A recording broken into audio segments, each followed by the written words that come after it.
kay Secretary Recto, Executive Secretary, na today magpa-file na po ng kaso ang Ombudsman sa Sandigan. So isa yan sa mga paraan para maibalik po natin ang tiwala ng taong bayan Charges, sa kung sino mo gobyerno. po yung mga may kasalanan dito. Dagli-dagli po bang magkakaroon kagad ng tiwala yung mga namumuhunan, yung mga investors? At mga ilang araw po mula doon ay babalik na po lahat yung mga investments? Ganun po ba ang Hindi naman ho, gusto natin hindi iparating? naman, Senator Marcoleta. Senator Ano Amy Marcos. Narinig po ba ninyo, Mr. President? narinig ko ho, narinig ko ho. Salamat sa ating pinaglalaga sinasabi nila eh. Napunta na lahat sa US dollar po kasi.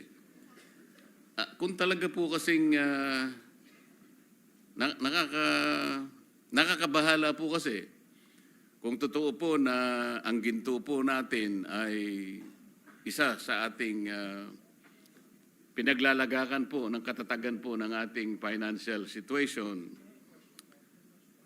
maski po sa ating pamilya, ugaling Pilipino na pag meron ka pong ginto, napaka makaingat eh. Hindi po natin basta-basta dinidispose yung ginto. Parang seguridad po ito eh, Mr. President. Tama po ba? Tama ho, Mr. President. Tingnan po natin, kahapon po, Mr. President, ang ating piso ay 59.17 to the US dollar.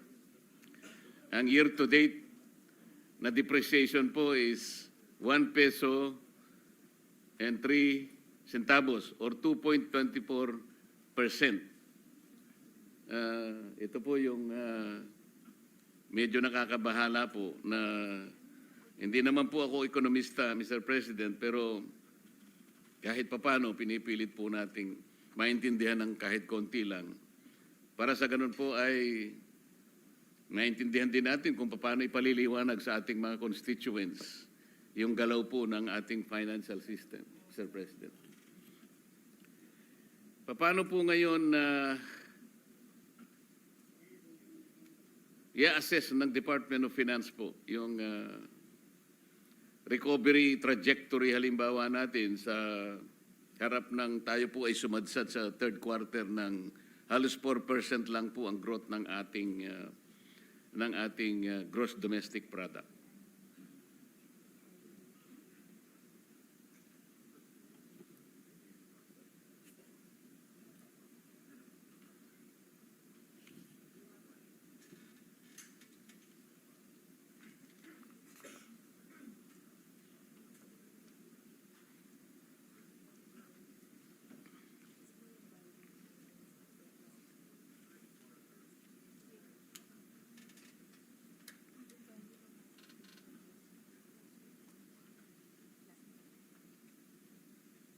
Thank you, Mr.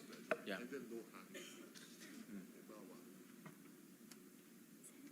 Yung value po naman sa paper po last week po, ito po yung updated na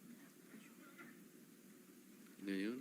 Well, Mr. President, talagang aminado ho tayo na dahil po dito sa issue ng flood control, bumagal po yung paggastos ng ating pamahalaan, lalo-lalo na sa construction. Kanina na pag-usapan ho natin ni Senator Ping yung laki ng contribution ng government spending, almost 25% of our economy ay nasa government spending.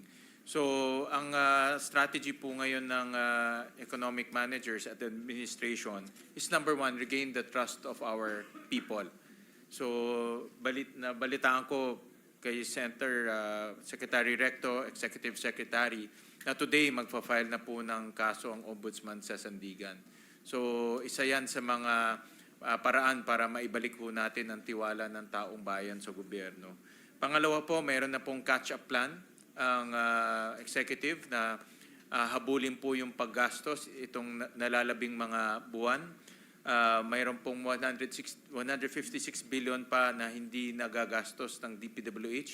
So ito po ay sisiguraduhin nila na ma-implement this coming fourth quarter. Itong natitira, no? November and December. So they recognize na kailangan po humabol ang DPWH pagdating po sa spending activities. Mr. President, ang ibig niyo sabihin, pagkaraan na tayo po ay makapag-file ng mga charges kung sino man po yung mga may kasalanan dito, dagli-dagli po bang magkakaroon kagad ng tiwala yung mga namumuhunan, yung mga investors, at mga ilang araw po mula doon ay babalik na po lahat yung mga investments? Ganun po ba ang Hindi naman ho, gusto natin hindi iparating? naman, Senator Marcoleta. Ano ito, confidence building? It will take time, pero importante po yung aksyon na ginagawa po ng ating pamahalaan. At tayo lahat, actually, bilang public servants. No? So, importante po yung aksyon na ginagawa ho natin. Dahil kung wala ho tayong gagawin, wala talagang confidence building, wala hong kumpiyansang babalik. So, Kasi po, dapat ho maraming, yung mga ganito ay ginagawa po at dahan-dahan po para eventually bumalik po ang tiwala ng taong bayan. tama po kayo. Yung public investment po talagang napakalaki ng bahagi na kanyang i-contribute sa ating ekonomiya. Yung lamang pong public construction na maaaring apektado ngayon sapagkat nananatiling madidelay po yung mga projects natin, pati mga investors tungkol dito sa bahaging ito ay mananatiling nag-aatubili at nag-aantay. Inaakala ko po na ito ay medyo katagalan ng konti para maibalik. Ang tinatanong po natin, ano po yung gagawin natin para yung pagkukulang na ito ay madali po nating matakpan o kaya mabigyan ng solusyon, maremedyohan para hindi naman po masyadong magiging mahirap ang epektong idudulot po ng pangyayari na ginawa nitong maanumalyang flood control projects. Ang low-hanging fruit talaga ay yung government spending. No? So yun po ang kailangan mapabilis natin in the last 1.5 months. No? So yun po yung catch-up plan na ginawa na po ng executive.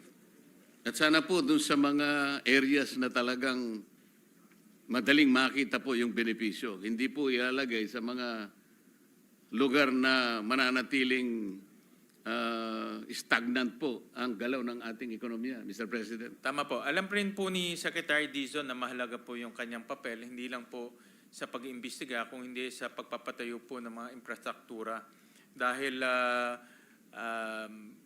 malaking pondo ng ating infrastructure ay nasa DPWH. Kasama din, pero as we speak, meron rin pong, ang DOTR ay isa rin pong ahensyang malaki ang infrastructure spending. So tuloy-tuloy naman ang kanyang paggagawa doon. Wala naman tayong problema sa DOTR. So itong dalawang ahensya, ang dalawa sa pinakamalaki pong infrastructure agencies po natin. Mr. President, ang galaw po ng ating piso ngayon po ay halos 59 pesos to US dollar pa rin. Gusto nating malaman ano po yung specific economic fundamentals po ang humina para na-pressure po ng ganito ang ating piso, Mr. President.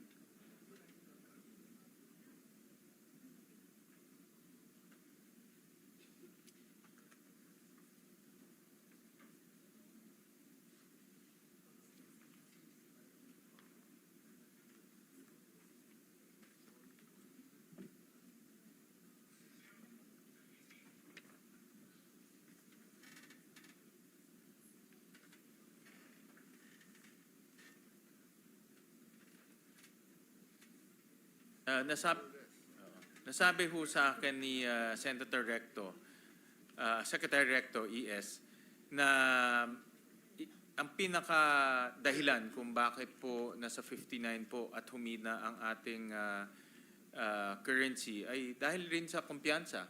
Dahil nga dito sa mga nangyayari po sa ating bansa at dito sa flood control issue, sa issue ng corruption, marami rin po mga namumuhunan sa atin, nagwo-wait and see. Imbes na pumasok ko kaagad, nagwo-wait and see ho sila kung ano nangyayari.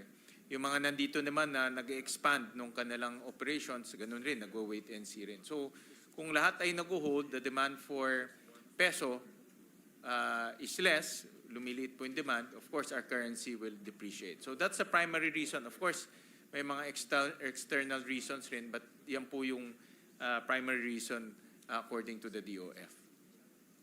Mr. President, habang tayo po ay nababahala nga po sa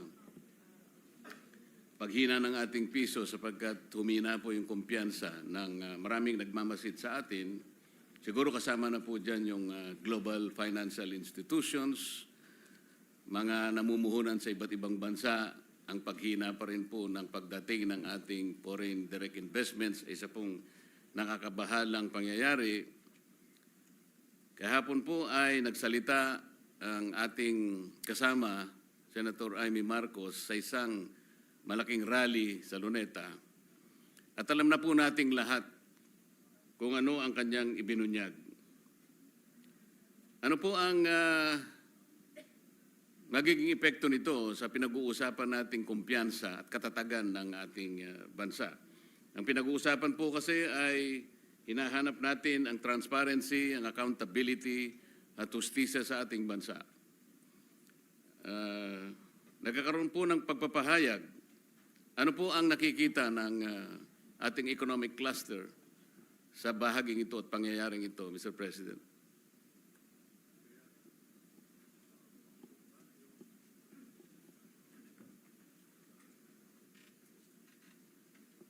I think ang issue ho dito ay yung accountability at yung mga taong hustisya, no? Justice, accountability, at yung mga taong dapat managot. Kaya ho, importante yung actions ng administration kung paano nila pananagutin itong mga taong sangkot sa issue ng flood control at corruption. Kaya talagang tinitignan din. Ako, pag nanonood po ako ng mga international news, ang focus talaga dito sa corruption issue. At kahapon nakita ko sa yung DW, yung German news agency, nakita ko sa Reuters, nakita ko po sa South China Morning Post, marami ho ay focus on corruption. So kung nababasa po ito ng mga dayuhan or international investors, yun talaga ang magiging issue. At tinitingnan rin nila kung paano ang gobyerno ho nating re-responde. So magandang hakbang po na meron na pong mga kasong ifa-file at kung tuloy-tuloy ho yan, mas maganda ho dahil diyan ho makikita po ng mamumuhunan sa atin na seryoso ho ang ating pamalaan sa pagpapakulong at pinaka-importante po yung panagutin yung mga nagkasala. Mr. President, ang direktang binabanggit ko po ay yung pahayag na ginawa ni Senator Amy Marcos. Narinig po ba ninyo, Mr. President? Narinig ko ho, narinig ko ho. Salamat po. Babalikan ko po, Mr. President, yung naudlot na pagtatanong ko tungkol sa Maharlika Investment Fund. Kasi hindi ko po naituloy sapagkat maging tradisyon po na kailangan po nating i-close ang interpellation dahil nga po sa pagpanaw ng ating dating senador at dating Pangulo ng Senado, Juan Ponce Enrile. Mr. President, sa Republic Act 11954, ito nga po yung Maharlika Investment Fund. Sa Section 52 po ay sinasabi na there shall be created a Maharlika Investment Fund Joint Congressional Oversight Committee, MIFJCOC, to oversee, monitor, and evaluate the implementation of RA number 11954. Meron na po ba tayong MIFJCOC, Mr. President? Meron na ho, na constitute na po. Meron na po ba tayong naging ulat, Mr. President, considering na ito pong MIF ay atin pong napagtibay 2 taon na ang nakararaan?